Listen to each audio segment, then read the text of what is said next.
On August 6, 1945, a man was knocked unconscious by the most destructive weapon ever used in warfare. He woke up blind in one eye, with burns covering half his body. And what did he do? He got on a train. He went home, to Nagasaki. 3 days later, the second atomic bomb exploded right above his head, and he survived that one too. His name was Tsutomu Yamaguchi, and his story is so unbelievable that the Japanese government didn't officially recognize it for over 60 years. Survived 2 bombs, but here's what nobody talks about. It's not just that he lived through both blasts, it's what happened after.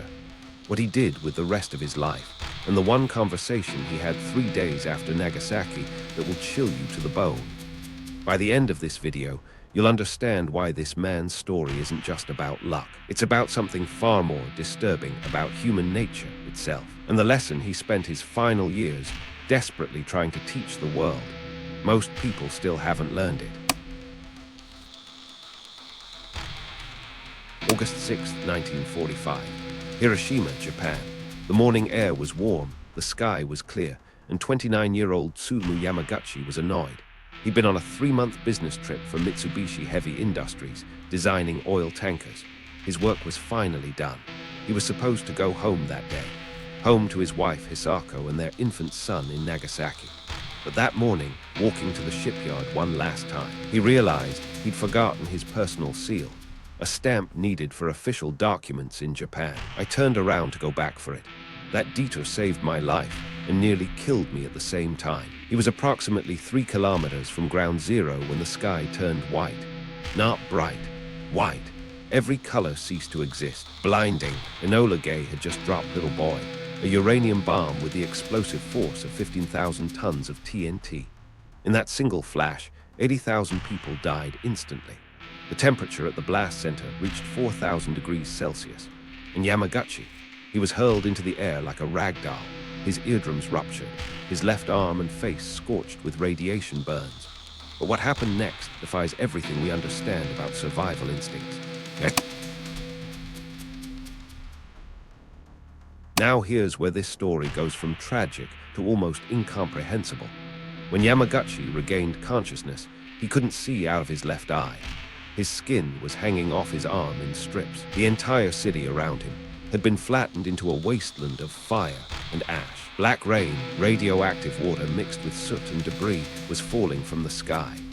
People around him were walking in silence, their skin melting, some holding their own eyeballs in their hands. He later described it as walking through hell itself. But Yamaguchi did something that most people wouldn't. He didn't collapse. He didn't wait for help. He stood up and started walking toward the train station. Think about that for a second. The entire city had just been erased, and this man's first instinct was to find a way home. He stumbled through the ruins for an entire day, eventually finding 2 colleagues from Mitsubishi who had also survived. Together, they spent the night in an air raid shelter. The next morning, August 7th, they heard that trains were somehow still running. Home Nagasaki alive. So Yamaguchi, barely able to stand, bandaged with rags, half blind and deaf, dragged himself onto a train. A train headed directly for Nagasaki. If that just made your stomach drop, hit like and subscribe, because this story is about to get even more unbelievable. Seriously, you are not ready for what happens next. The train journey from Hiroshima to Nagasaki took roughly 12 hours. 12 hours of agony. Yamaguchi's burns were weeping. His left arm was swollen to nearly twice its normal size, and his hearing was almost completely gone. Other passengers on that train stared at him in horror. Nobody on that train knew what had actually happened in Hiroshima. The Japanese military had suppressed all information. No radio reports, no newspapers. The official story was that a large conventional bomb had hit the city. Nothing more. When Yamaguchi arrived in Nagasaki on August 8th, he went straight to the hospital. A doctor treated his burns and wrapped his wounds in fresh bandages. His wife Hisako didn't recognize him at first. His face was so swollen and charred that she thought a stranger had come to her door. She screamed when she realized it was me. Then she held me and didn't let go for hours. That night, despite everything, Yamaguchi made a decision that still baffles historians. He decided to go to work the next morning, August 9th. at the Mitsubishi shipyard office in Nagasaki. Some call it dedication, some call it denial, but what it actually was is the setup for the most terrifying coincidence in recorded human history. This is the part of the story that haunts me. August 9th, 11 o'clock in the morning. Yamaguchi was in a meeting at his Mitsubishi office in Nagasaki, sitting across from his supervisor. He was trying to explain what had happened in Hiroshima, trying to describe the blinding flash, the wall of heat, the way an entire city had been turned to dust in a single heartbeat. Warning, nobody listened. His supervisor didn't believe him. He actually laughed. He told Yamaguchi that one bomb couldn't possibly destroy an entire city, that he was exaggerating, that he was in shock and confused. At that exact moment, at 11:02 a.m., the sky outside the window turned white. Fat Man, a plutonium bomb even more powerful than the one dropped on Hiroshima, detonated approximately 3 kilometers from where Yamaguchi was sitting. Again, the same distance, the same blinding light, the same wall of destruction. Yamaguchi was blown across the room. The building partially collapsed around him. And in that instant, as the shockwave tore through Nagasaki, Yamaguchi had a thought that he would carry for the rest of his life. I thought the mushroom cloud from Hiroshima had followed me home. Let that sink in. He genuinely believed for a split second that the same bomb had chased him across Japan. But what happened after the second blast is even more remarkable than surviving it. The second bomb killed 70,000 people in Nagasaki. Yamaguchi's bandages, the fresh ones wrapped around his Hiroshima burns, were blown completely off his body by the blast. He was exposed again, radiation flooding into already damaged tissue. His hair fell out, his wounds reopened. He had now been within 3 kilometers of both nuclear detonations in human history. Nobody else in recorded history can claim that. And yet, somehow, he was alive. His wife Hisako and their infant son also survived the Nagasaki blast. They had taken shelter in a tunnel when the sirens began. When I found them in the shelter, covered in dust but breathing, I fell to the ground and wept. For the next several weeks, Yamaguchi suffered from severe radiation sickness, a high fever that wouldn't break, vomiting that lasted for days. His bandaged body was a canvas of burns from 2 different nuclear explosions. Doctors gave him almost no chance of survival. Fever, radiation, survival. But Yamaguchi didn't die in 1945. He didn't die in 1955, or 65, or 75. And the reason he clung to life has nothing to do with biology. It has everything to do with a promise he made to himself in that Nagasaki rubble. Here's where the story takes a dark turn most people never hear about. After the war ended, Japan wanted to forget. The survivors of Hiroshima and Nagasaki, known as Hibakusha, were not treated as heroes. They were treated as outcasts. Many Japanese people feared that radiation was contagious. Hibakusha couldn't find jobs, couldn't find spouses, were refused service at restaurants and denied medical care. The bombs destroyed our cities, but society destroyed our dignity. Yamaguchi experienced all of this firsthand. Despite surviving the unsurvivable twice, he was discriminated against in his own country. His burns were visible reminders of something Japan wanted to bury. For decades, he stayed silent. He went back to work at Mitsubishi. He raised his family. He said almost nothing publicly about what had happened to him. 1. Fear of discrimination kept him silent. 2. Japan suppressed atomic bomb narratives. 3. Hibakusha survivors faced social rejection. 4. Even family members hid their status. Think about that. You survived the 2 most devastating weapons ever unleashed on human beings, and instead of being recognized, you're shunned. The man who lived through the apocalypse twice had to pretend it never happened, and he might have stayed silent forever if it weren't for one event that changed everything. In 2005, at the age of 89, Tsutomu Yamaguchi decided he was done being quiet.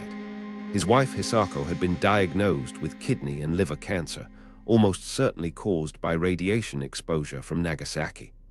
His son, the infant who had survived the blast, had also developed cancer. Enough. Something inside Yamaguchi broke, not his body, his silence. He began writing. He published a memoir. He started speaking publicly for the first time in 60 years. And what he said wasn't about his survival. I survived not because I was special. I survived so I could tell you, these weapons must never be used again. He traveled to schools. He spoke at peace conferences. He wrote letters to world leaders, including a personal letter to the United Nations in 2006, urging nuclear disarmament. Peace, not revenge. An 89-year-old man, his body still carrying scars from 1945, standing in front of the world and pleading with humanity to choose a different path. He didn't want sympathy. He wanted the world to listen. And in 2009, the Japanese government finally did something they should have done decades earlier. But what they recognized was almost more shocking than the story itself. Stop and think about this for a second. For 64 years, the Japanese government refused to officially recognize Yamaguchi as a double hibakusha, a survivor of both bombings. He was registered as a survivor of Nagasaki, yes, but not Hiroshima. They acknowledged he survived one nuclear bomb, but not two. Why? Because formally recognizing a double survivor meant acknowledging a level of suffering that the bureaucracy simply had no category for. There was literally no box to check, no form to fill out. The system wasn't designed for someone who had been at ground zero twice. Double survivor denied. In March of 2009, after Yamaguchi's public campaign made international headlines, the Japanese government finally certified him as the only officially recognized survivor of both atomic bombings. He was 93 years old. Think about that timeline. 64 years of having the most extraordinary survival story in human history and being told by your own government that half of it didn't count. As the great philosopher Albert Camus once reflected, in the midst of winter, I found there was within me an invincible summer. Yamaguchi's invincible summer burned for 9 decades. But the conversation he had on August 9th, 1945, the one I mentioned at the beginning, that's the part that should truly terrify you. Remember what I said at the start, that there was one conversation that would chill you to the bone. Here it is. On August 9th, 1945, moments before the second bomb fell, Yamaguchi was sitting in that office, desperately trying to warn his supervisor. He described the fireball, the shockwave, the bodies, the total annihilation, and his supervisor looked him in the eyes and said, "That's impossible. Not, I don't believe you. Not, that's horrible. That's impossible." A human being who had witnessed the apocalypse was told to his face that what he experienced couldn't have happened. And then it happened again in the same room. The most dangerous thing in the world is not a nuclear bomb, but the human refusal to believe the unthinkable. This is what Yamaguchi spent his final years trying to teach us. Not just that nuclear weapons are destructive, everyone knows that, but that humanity has a terrifying ability to deny reality until it explodes in our faces. Literally, we dismiss warnings because believing them would require us to change. Yamaguchi's supervisor couldn't accept the truth because accepting it meant accepting that the world had fundamentally changed. And that kind of acceptance requires courage most people don't have. Comment which part of this story hit you the hardest. I bet most of you will say it's the supervisor laughing seconds before the second bomb fell. Tsutomu Yamaguchi died on January 4th, 2010. He was 93 years old. He had outlived the two most devastating weapons ever detonated on human populations by 65 years. In his final years, despite stomach cancer, despite losing partial hearing and sight, despite a lifetime of radiation-related illness, he never stopped speaking, never stopped writing, never stopped warning. The only people who should be allowed to govern countries with nuclear weapons are mothers, those who are still nursing their babies. He didn't say generals, he didn't say scientists, he said mothers, because mothers understand something that military strategists never will: the true weight of a single human life. Life is sacred. Today, 9 countries possess nuclear weapons.